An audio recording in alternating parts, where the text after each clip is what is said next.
Welcome to the 2025 Women in Leadership Changing the World Awards. This annual celebration honors exceptional women in leadership positions who are making a lasting impact in their communities. They exemplify the values of service, innovation, inclusion, and diversity. This year, we're proud to recognize Ms. Kim Roylance for her work empowering working women and families in Guatemala, Dr. Sharadha Raghavan for her contributions to the field of psychiatry, and Dr. Vang for advancing education and understanding of the refugee experience. Congratulations to these three visionaries.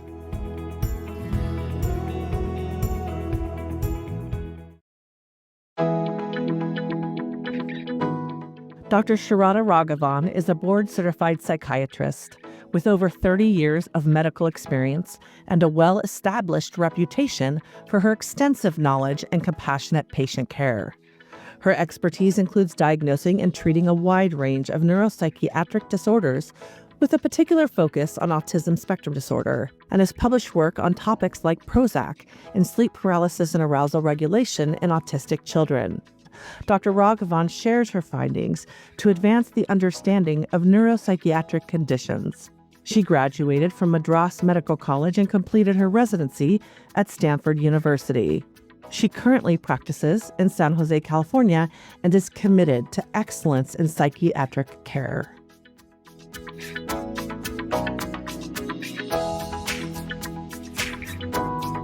It was in the third year of my medical school.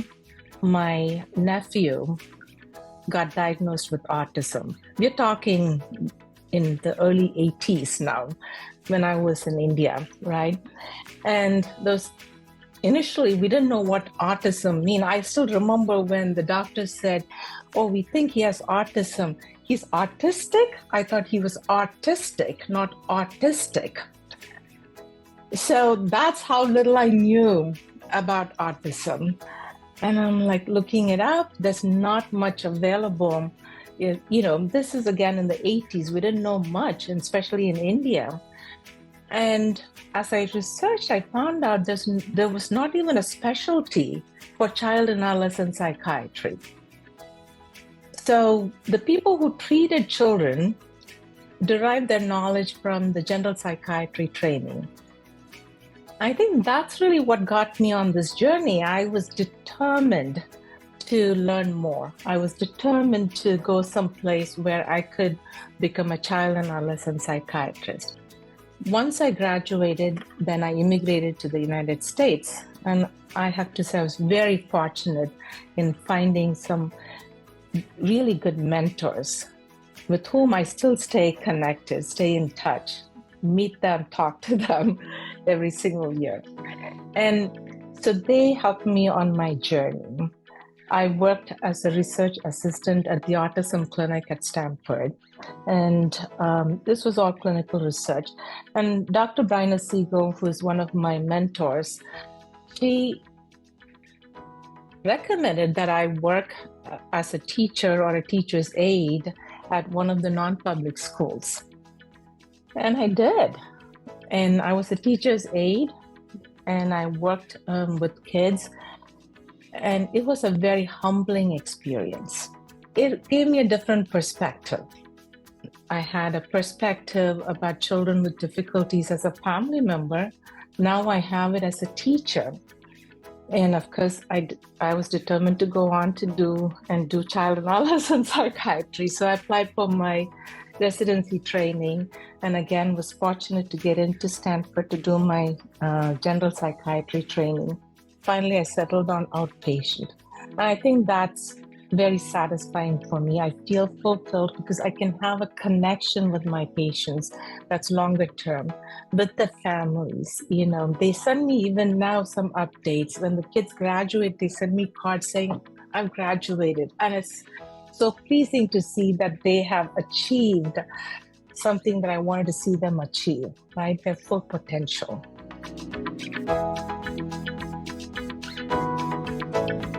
It's the capacity or the ability to translate vision into reality. But translating vision into reality means you have to have a passion and you have to persevere, right? And also, leadership and learning go hand in hand, and learning never ends. And likewise, change is constant and change is progress. So good leaders have to be able to align themselves to the change and, embrace it. I also think it requires the ability to break down complex problems into simpler ones, understand the root causes, come up with solutions that are implementable. And that is so true for psychiatry, what we do. They are complex problems. There's no one reason why a person feels this way or that way, or something happens. There's always multifactorial. And so we need to understand, come up with the right diagnosis, look at the different treatment options. There's no one option, no one medicine. So it kind of goes hand in hand with that.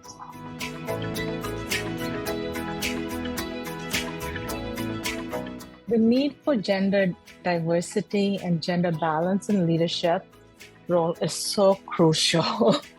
So crucial. Women bring unique perspectives and experiences to the table. Women by nature are intuitive. They are sensitive to other people's emotions. That helps the team to work more cohesively.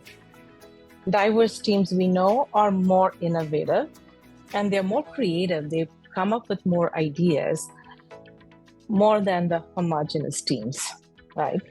So women are also very empathetic listeners. They value collaboration and they bring up the maximum potential in the team.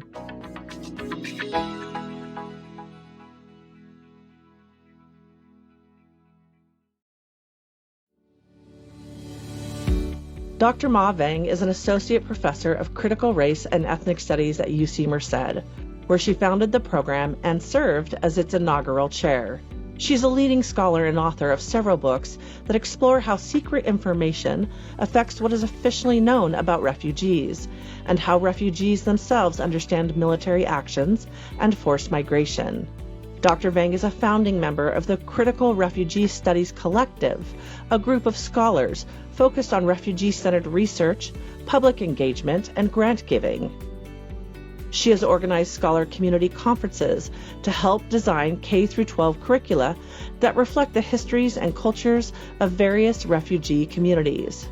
Additionally, she has collaborated with the Orange and Santa Clara County offices of education to develop high school ethnic studies curricula. Dr. Vang is also active in the Merced community as an advisor on youth and education projects. Dr. Vang earned her PhD in ethnic studies from UC San Diego. Her research encompasses critical race theory, critical refugee studies, feminist epistemologies, war and U.S. imperialism, and Hmong, Southeast Asian, and Asian American cultures.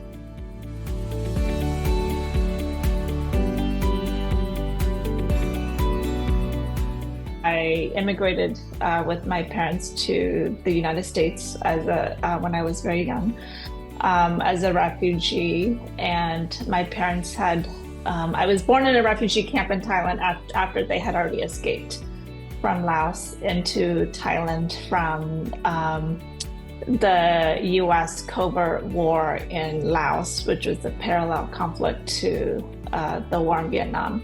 So after we moved to the U.S. or resettled to the U.S., they would tell us stories about their youth, right? What it was like growing up, but also stories about just other people, right? Other people's life stories and their experiences. And then a lot of times those are connected to stories of their multiple displacements when they were living during the war. In middle school, when we finally learned about the Vietnam War, what was in the textbooks didn't match the stories that I had heard growing up. This left me really confused, and this gap always stayed with me. What it did is that it created almost a kind of a mistrust of my family's stories of, how come what they were telling us was so real, for them, and yet it was not captured in the way that it is taught, right, to children in the school system. And so the questions that stayed with me were, how come a historical event that shaped an entire group's experience, right, and changed the course of so many lives, not be talked about? I ended up going to grad school in ethnic studies at UC San Diego, and it really shaped my sense of how do I want to pursue injustice. You have the injustice of the war itself and the violence and the displacement, but then you have the injustice of knowledge. Not only the injustice of knowledge that wasn't taught in school or that it wasn't talked about in public, right? But the injustice that it made me question my own family's knowledge and experience. And I think that was something that was so impactful for me. And the tools that I have as a researcher and teacher is to show students and other young people how we can innovate in our ideas and find different ways to pursue justice and equity that is about sort of, standing up and speaking up for yourself, but is also challenging knowledge and how that's created.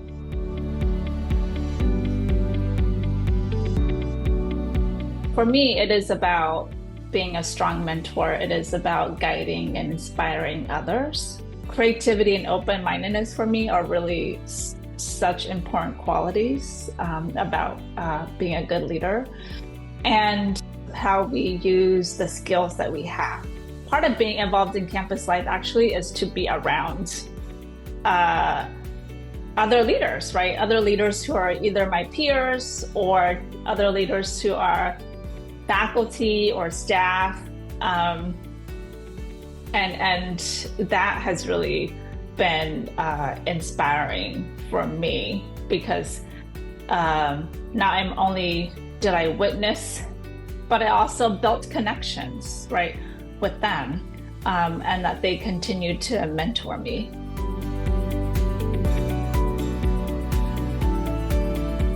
It's so important to have more women in leadership positions, and especially women of color in leadership positions, because of their experiences in navigating the intersections of multiple identities, right?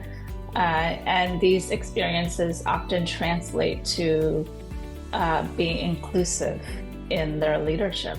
Women in leadership provide feminist mentorship, right? And feminist in mentorship for me is about building up each other, and also building up the pipeline of future leaders.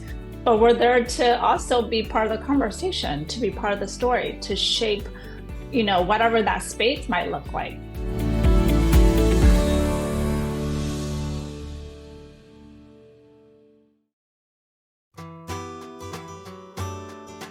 Mrs. Kim Roylance is a co-founder of the international nonprofit Enlevo, which works with communities suffering from systemic poverty in Guatemala. She helps direct the Enlevo Sustainable Lives program, which makes a meaningful difference in building skills and habits that strengthen communities. Mrs. Roylance also serves on the board of Enlevo, bringing her extensive experience in building trusting relationships across cultural and language barriers. Mrs. Roylance has been actively involved in humanitarian work across the globe, contributing to efforts in countries such as Mexico, Myanmar, Pakistan, India, Vietnam, and Belize. She has worked closely with refugees in the United States, helping them navigate cultural differences and integrate into their new communities. She has dedicated her life to giving back. A compassionate leader, successful entrepreneur, and devoted humanitarian, Mrs. Roylance has made a lasting impact on the communities she serves, especially those that are often overlooked.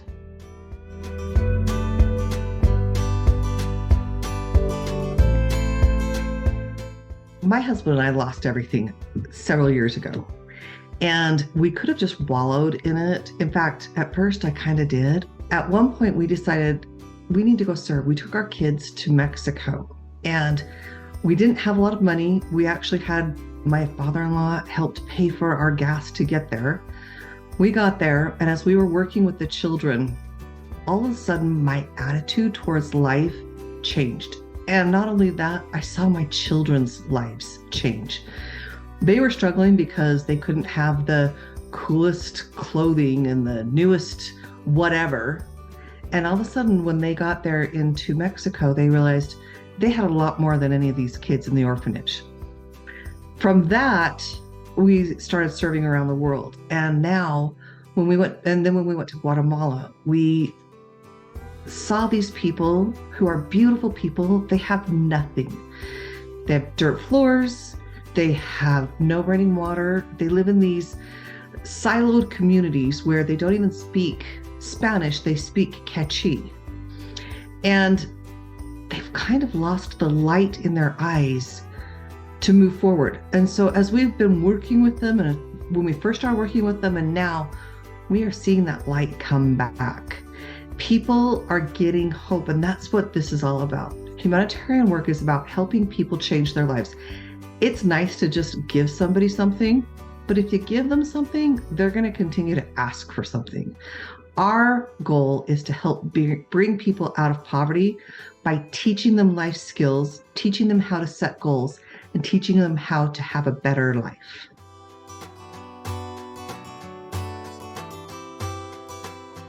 To me, good leadership is helping people become the best they can be and helping them dream big. When we first went to Guatemala and decided that we were going to help the people in Guatemala, we had this vision that we were going to help a few communities and maybe affect 100 lives. And wouldn't that be awesome? Then we thought, well, maybe we can affect a few more lives, maybe 1,000 lives. And that was kind of a mind-blowing thought to me. Then we met a wise woman who, a friend of ours, that as she learned about what we were doing, she said, you guys don't see the real picture. And we said, what do you mean? And she helped us understand. The real picture is the program that we've put together can not only affect a few hundred or a few thousand lives, we can affect tens of thousands of lives. And to me, that was so overwhelming. It was an aha moment. And we've taken that, and now we are giving that to the people that we are working with. We are helping women inspire each other and teach each other skills and learn from each other, take what they have learned, what someone else has taught them, and better themselves for it. And that's what I think a good leader is. Someone who can take their ideas, their dreams, and teach them and help them dream bigger.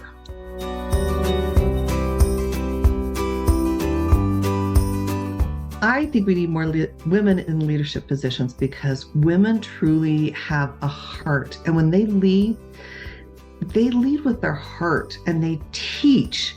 They love people. And that's one of the things that I have found as we have worked with the people in Guatemala. My husband is great, and he is very good at all of the analytics and all of the processes and everything. But as he and I were talking today, and we were with a gentleman, he was telling him how Kim can go into any of these homes, and for whatever reason, they let her in the home.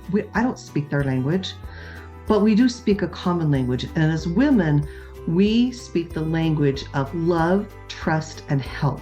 And if you can give someone the ability to trust you or to love you, you are going to help them achieve the dreams that they never realized were possible.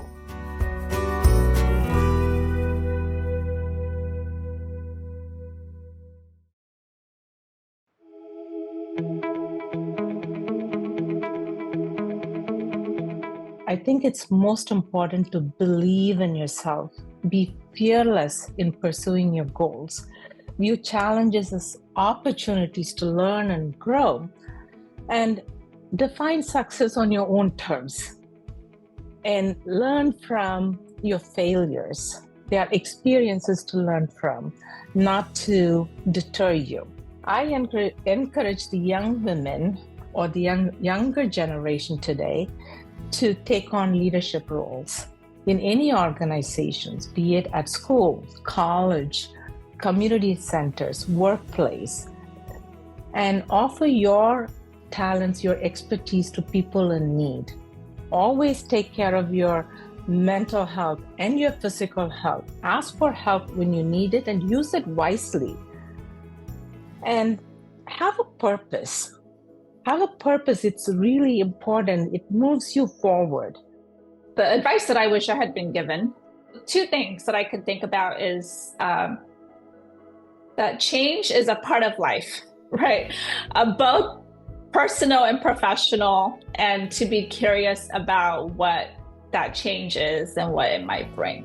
And then the other piece is about recognizing and respecting my own limitations, right? So limitations in terms of my own skill sets, maybe I don't know how to do something. And then also the limitation in my capacity. So I want to be at a place where I can say, well, I don't know how to do this, as a way to push me to learn how to do something, but also be able to say, I cannot do this right now because I don't have the time and the energy. And then in terms of advice that I would give to students and young women as they pursue their goals or set their goals and plan for their future is definitely the two that I had mentioned. Change is a part of life, and recognize and respect your limitations. But the other piece is to show up when it is hard. How do we show up for ourselves to peek through the smallest cracks to see what's on the other side, to see if we can open that crack and make it bigger. And if there was one piece of advice I could give to anyone, it would be, no matter what your situation, financially, mentally, emotionally, physically, whatever it is, anyone can do some kind of service and get out of yourself and make someone else's day. It could be as simple as giving a smile to a neighbor, opening a door for someone, or you could go big and go serve in Guatemala, serve in another country. You can serve where you are standing, but you can also serve in a broader sense. But the best advice I could give you, especially as you're starting out, is to look at how you can help someone else, because as you help someone else, you will in turn help yourself 10 times more than you are helping them. A heartfelt thank you to Mrs. Roylance, Dr. Raghavan, and Dr. Vang for sharing their inspiring stories and the passion behind their remarkable work. To learn more about their journeys and the Women in Leadership Changing the World Awards at Mission College, visit our website.